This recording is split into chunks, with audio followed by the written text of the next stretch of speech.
ಚುನಾವಣೆಯ ಬಳಿಕ ಇವತ್ತು ಮೊದಲ ಸಂಪುಟ ಸಭೆ ನಡೆಯಲಿದೆ. ಸಂಜೆ ಸಿಎಂ ನೇತೃತ್ವದಲ್ಲಿ ಒಂದು ಮಹತ್ವದ ಮೀಟಿಂಗ್ ನಡೆಯುತ್ತೆ. ಒಳ ಮೀಸಲಾತಿ ನೇಮಕಾತಿ ಆದೇಶದ ಬಗ್ಗೆ ಚರ್ಚೆ ನಡೆಯುವಂತಹ ಎಲ್ಲ ಸಾಧ್ಯತೆ ಕೂಡ ಇದೆ.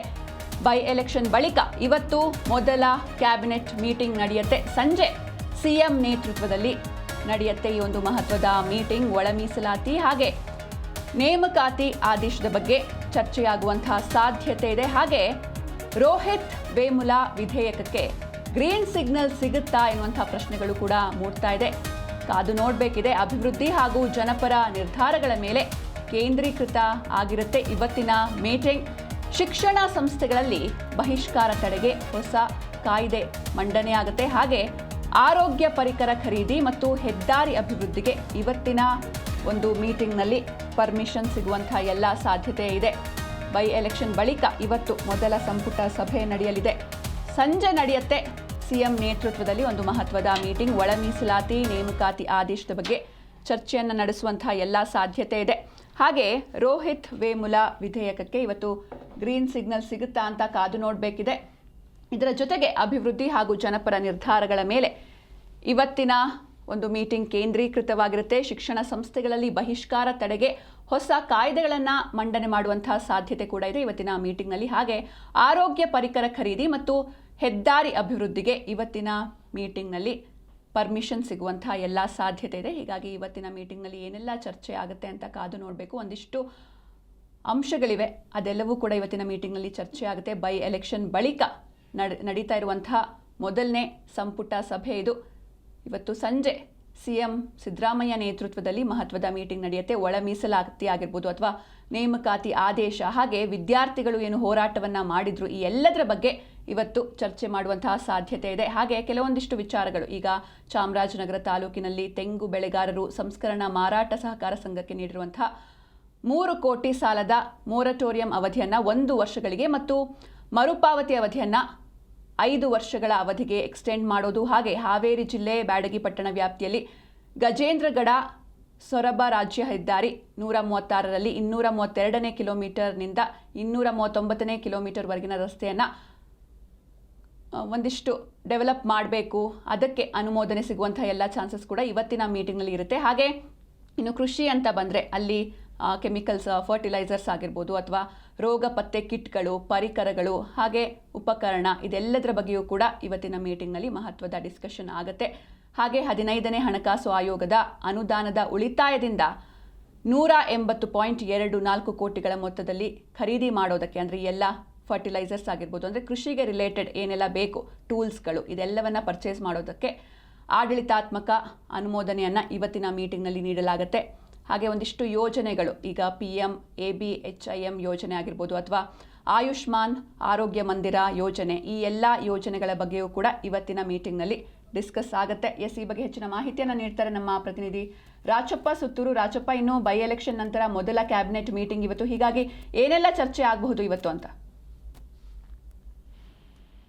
ಚಿಂತನ, ಬೈ ಎಲೆಕ್ಷನ್ ಮುಗಿದ ನಂತರ ರಾಜ್ಯ ಸರ್ಕಾರ ಮತ್ತೆ ಈಗ ದಿನನಿತ್ಯದ ಆಡಳಿತದ ಹೆಚ್ಚಿನ ಗಮನ ಹರಿಸುವಂತ ಒಂದು ಕೆಲಸವನ್ನು ಮಾಡಿದ್ರು. ಹಾಗಾಗಿ ಇಂದು ಸಚಿವ ಸಂಪುಟ ಸಭೆಯನ್ನ ಕರೆಯಲಾಗಿದೆ. ಮುಖ್ಯಮಂತ್ರಿ ಸಿದ್ದರಾಮಯ್ಯ ನೇತೃತ್ವದಲ್ಲಿ ಇಂದು ಸಂಜೆ ನಡೆಯುವ ಸಚಿವ ಸಂಪುಟ ಸಭೆಯಲ್ಲಿ ಪ್ರಮುಖವಾಗಿ 2-3 ವಿಷಯಗಳು ಈಗ ಚರ್ಚೆಯಲ್ಲಿವೆ. ಅದರಲ್ಲಿ ಒಂದು ನೇಮಕಾತಿ ಸಂಬಂಧಪಟ್ಟಂತೆ ಆಗ್ತಿರುವಂತ ಒಂದು ಹೋರಾಟಗಳು, ವಿದ್ಯಾರ್ಥಿಗಳ ಹೋರಾಟ ಏನ್ ಮಾಡ್ತಿದ್ದಾರೆ ಆ ಒಂದು ಸಂಬಂಧಪಟ್ಟಂತೆ ಈಗಾಗಲೇ ಹುಬ್ಳಿ ಧಾರವಾಡ ಇರ್ಬೋದು, ಬೆಂಗಳೂರು ಇರ್ಬೋದು ಮತ್ತು ಬೇರೆ ಬೇರೆ ಕಡೆ ಪ್ರತಿಭಟನೆ ಮಾಡ್ತಾರೆ ವಿದ್ಯಾರ್ಥಿಗಳು.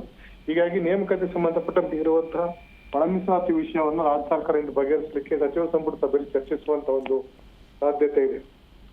ಹೀಗಾಗಿ ಈಗಾಗಲೇ ಕೋರ್ಟಲ್ಲಿದೆ ಈ ಪ್ರಕರಣದಲ್ಲಿ ಒಳ ಮೀಸಲಾತಿಯನ್ನು ಹಂಚಿಕೆ ಮಾಡದಿರುವ ಕಾರಣಕ್ಕೋಸ್ಕರ ವಿದ್ಯಾರ್ಥಿಗಳು ರಸ್ತೆ ತಡೆದು ಅಥವಾ ಬೀದಿಗಿಳಿದು ಹೋರಾಟವನ್ನು ಮಾಡ್ತಾರಂತದ್ದು ರಾಜ್ಯ ಸರ್ಕಾರಕ್ಕೆ ದೊಡ್ಡ ಮಟ್ಟದ ಹಿನ್ನಡೆಯನ್ನು ಉಂಟು ಮಾಡಿದೆ. ಹೀಗಾಗಿ ಇವತ್ತು ಈ ಸಂದರ್ಭದಲ್ಲಿ ಇನ್ನೂ ಸಹ ಚುನಾವಣಾ ನೀತಿ ಸಂಹಿತೆಯನ್ನ ವಿತ್ಡ್ರಾ ಮಾಡಿಲ್ಲ ಅಥವಾ ಹಿಂಪಡೆದಿಲ್ಲ.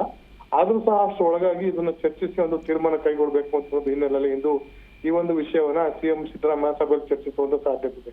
ಇನ್ನು 2ನೇ ವಿಷಯ, ಇತ್ತೀಚೆಗೆ ಉಪಚುನಾವಣೆಯಲ್ಲಿ ಆದಂತಹ ದಾವಣಗೆರೆ ವಿಷಯ ಮೋಸ್ಟ್ಲಿ ಇಂದು ಸಚಿವ ಸಂಪುಟ ಸಭೆಯಲ್ಲಿ ಚರ್ಚೆಗೆ ಬರುವಂತ ಸಾಧ್ಯತೆ ಇದೆ. ಮತ್ತು ಈಗಾಗಲೇ ನಜೀರ್ ಅಹಮದ್ ಇರ್ಬೋದು ಅಥವಾ ಅಬ್ದುಲ್ ಜಬ್ಬಾರ್ ಅವ್ರನ್ನ ಉಚ್ಚಾಟನೆ ಮಾಡುವಂತ ವಿಚಾರ ಇರ್ಬೋದು ಇಂದು ಚರ್ಚೆಗೆ ಬರುವಂತ ಸಾಧ್ಯತೆ. ಹೀಗಾಗಿ ಇಂದಿನ ಸಚಿವ ಸಂಪುಟ ಸಭೆಯಲ್ಲಿ ಇದನ್ನು ಹೊರತುಪಡಿಸಿ ಸುಮಾರು 28 ಸಬ್ಜೆಕ್ಟ್ಗಳು ಇಂದು ಚರ್ಚೆಗೆ ಬರ್ತಾ ಇದೆ. ಅದರಲ್ಲಿ ಚಾಮರಾಜನಗರ ತಾಲೂಕು ತೆಂಗು ಬೆಳೆಗಾರರಿಗೆ ನೀಡಲಾಗಿರುವಂತಹ 3 ಕೋಟಿ ರೂಪಾಯಿ ಮೆರಿಟೋರಿಯಂ ಅಮೌಂಟ್ ಅನ್ನ 1 ವರ್ಷಕ್ಕೆ ಮರುಪಾವತಿ ಮಾಡ್ಲಿಕ್ಕೆ ಅವಕಾಶ ಕೊಡುವಂತದ್ದು. ಹಾವೇರಿ ಜಿಲ್ಲೆ ಬ್ಯಾಡಗಿ ಪಟ್ಟಣದಲ್ಲಿರುವಂತಹ ಗಜೇಂದ್ರಗಢದಲ್ಲಿ ರಸ್ತೆ ರಾಜ್ಯ ಹೆದ್ದಾರಿ 136 ಕಿಲೋಮೀಟರ್ ಇಂದ 223 ಕಿಲೋಮೀಟರ್ 13 ಕೋಟಿ ರೂಪಾಯಿ ಮೊತ್ತದಲ್ಲಿ ರಸ್ತೆಯನ್ನ ಅಭಿವೃದ್ಧಿ ಮಾಡುವಂತದ್ದು.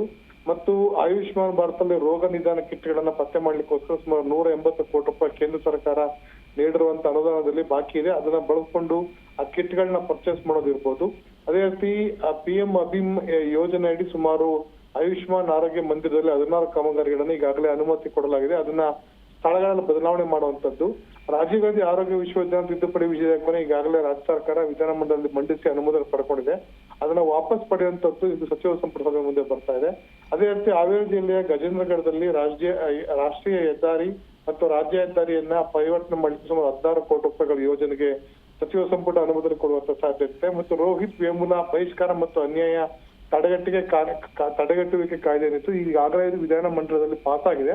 ಆದ್ರೆ ಇದನ್ನ ಖಾಸಗಿ ವಿಶ್ವವಿದ್ಯಾಲಯಗಳಿಗೂ ಅನ್ವಯ ಮಾಡಲು ಸಂಬಂಧಪಟ್ಟಂತೆ ಹಿರಿಯ ಸಚಿವರಂತ ಸುಧಾಕರ್ ನೇತೃತ್ವದಲ್ಲಿ ಒಂದು ಕಮಿಟಿಯನ್ನ ಕಾನ್ಸೆಪ್ಟ್ ಮಾಡಲಾಗಿದೆ. ಆ ಕಮಿಟಿ ವರದಿಯನ್ನು ಕೊಟ್ಟ ನಂತರ ಇತರ ವಿವಿಗಳಿಗೆ ಖಾಸಗಿ ವಿವಿಗಳು ಮತ್ತು ಇತರ ಸ್ವಾಯತ್ತ ಶಿಕ್ಷಣ ಸಂಸ್ಥೆಗಳಲ್ಲೂ ಸಹ ಈ ಒಂದು ರೋಹಿತ್ ವೇಮುಲಾ ಬಹಿಷ್ಕಾರ ಮತ್ತು ಅನ್ಯಾಯ ತಡೆಗಟ್ಟುವಿಕೆ ಕಾಯ್ದೆಯನ್ನು ಜಾರಿ ತರುವ ಸಂಬಂಧ ಇಂದು ಸಚಿವ ಸಂಪುಟ ಸಭೆಯಲ್ಲಿ ಚರ್ಚೆ ನಡೆಸಲಾಗುತ್ತೆ.